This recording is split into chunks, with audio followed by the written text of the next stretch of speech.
Assalamualaikum warahmatullahi wabarakatuh. Sebelumnya, perkenalkan nama saya Vika Ayuratna Kumaladewi dari kelas PGMI 4A. Pada video kali ini, saya akan menganalisis Prota, Promes, Silabus, dan RPP kelas 4 MI Plus Nurul Huda Ngepeh untuk memenuhi tugas mata kuliah pembelajaran SKI SDMI yang diampu oleh Ibu Maftuha MPD. Sebelum kita memasuki ke analisisnya, perlu diketahui apa itu Prota, Promes, Silabus, dan RPP. Prota atau program tahunan adalah rencana penetapan alokasi waktu 1 tahun untuk mencapai tujuan kompetensi inti dan kompetensi dasar yang telah ditetapkan oleh guru. Promes atau program semester adalah bentuk penjabaran dari Prota yang memuat gambaran pembelajaran dan pencapaian yang ingin diraih selama 1 semester. Silabus adalah salah satu komponen perangkat pembelajaran dari rencana pembelajaran pada suatu kelompok mata pelajaran dengan tema tertentu yang mencakup kompetensi inti, kompetensi dasar, materi pembelajaran, indikator, penilaian, alokasi waktu, dan sumber belajar yang dikembangkan oleh setiap satuan pendidikan. Lalu RPP adalah rencana tertulis yang dibuat guru sebelum melakukan kegiatan pembelajaran yang menggambarkan aktivitas pembelajaran dan hasil yang harus dicapai. Baik, saya akan langsung menganalisis program tahunan. Menurut saya ada beberapa kelebihan dari Prota ini, mulai dari identitas Prota yang sudah dicantumkan dengan lengkap, mulai dari nama madrasah, kelas, mata pelajaran, hingga tahun pelajaran. Lalu, pada Prota ini sudah dicantumkan kompetensi inti, yaitu kompetensi inti pengetahuan dan kompetensi inti keterampilan. Lalu, ada juga kompetensi dasar, alokasi waktu, semester, jumlah alokasi waktu, hingga pada bagian bawah ada lembar pengesahan. Namun, saya mendapati ada kekurangan dari program tahunan ini, yaitu pada semester genap, jumlah alokasi waktu yang ditetapkan tidak sesuai dengan Promes yang akan saya analisis setelah ini. Untuk saran dari saya, lebih baik guru lebih teliti dalam menyusun program tahunan.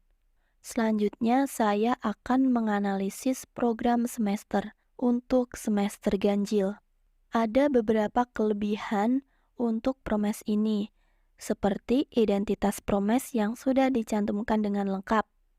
Kemudian, sudah dicantumkan kompetensi dasar dan alokasi waktu yang sudah sesuai. Lalu, adapun jumlah alokasi waktu dan lembar pengesahan di bagian bawah.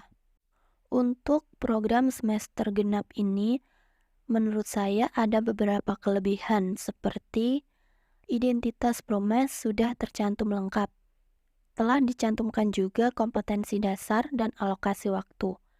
Lalu untuk bagian bawahnya sudah diberikan lembar pengesahan.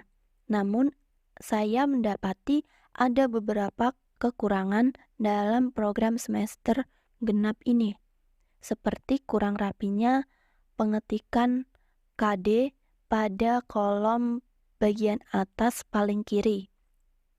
Kemudian, seperti yang sudah saya katakan tadi, ada jumlah alokasi waktu yang kurang sesuai, yaitu pada kompetensi dasar 3.5 dan 4.5, dan juga kompetensi dasar 3.7 dan 4.7. Seharusnya jumlah dari alokasi waktu program semester 2 ini adalah 36. Saran dari saya adalah guru sebaiknya lebih teliti dalam menyusun program semester ini. Selanjutnya saya akan menganalisis silabus. Ada beberapa kelebihan yang saya temukan dari silabus ini, yaitu Identitas silabus sudah dicantumkan dengan lengkap, mulai dari satuan pendidikan, mata pelajaran, kelas, hingga tahun pelajaran. Lalu, ada komponen-komponen dari silabus yang sudah dicantumkan dengan lengkap, seperti kompetensi inti, kompetensi dasar, indikator, materi pokok, kegiatan pembelajaran, penilaian, alokasi waktu, hingga sumber belajar. Lalu, di bagian bawah sendiri sudah dicantumkan lembar pengesahan juga. Lalu, jika kita lihat dari silabus ini, pada kolom kompetensi dasar terdapat kompetensi dasar yang kode 1 dan 2 ini mulai dari indikator hingga sumber belajarnya dikosongi. Hal ini dikarenakan kompetensi dasar tersebut merujuk pada kompetensi inti 1 dan kompetensi inti 2 yang berkaitan dengan ranah afektif atau sikap. Jadi untuk pengimplementasiannya juga berkaitan dengan perilaku atau sikap peserta didik. Sehingga dalam pengimplementasian tersebut, guru di MI Plus Nurul Huda Ngepeh ini menggunakan pembelajaran tidak langsung. Artinya, penerapannya tidak langsung di dalam kelas ketika proses KBM dimulai, tetapi bisa melalui pembiasaan dan keteladanan yang sesuai dengan materi SKI. Selanjutnya, saya akan menganalisis rencana pelaksanaan pembelajaran atau RPP. Saya menemukan beberapa kelebihan, seperti identitas RPP sudah dicantumkan dengan lengkap. Lalu untuk penulisannya sudah rapi, mulai dari tujuan pembelajaran, media, alat dan sumber belajar, kegiatan pembelajaran, hingga penilaian. Pada kegiatan pembelajaran sudah dipisah antara kegiatan pendahuluan, kegiatan inti, dan kegiatan penutup. Lalu pada bagian bawah sudah dicantumkan lembar pengesahan. Untuk kekurangannya, saya mendapati ada beberapa komponen yang tidak dicantumkan dalam RPP tersebut, seperti kompetensi inti, kompetensi dasar, dan indikator yang seharusnya dicantumkan di atas tujuan pembelajaran.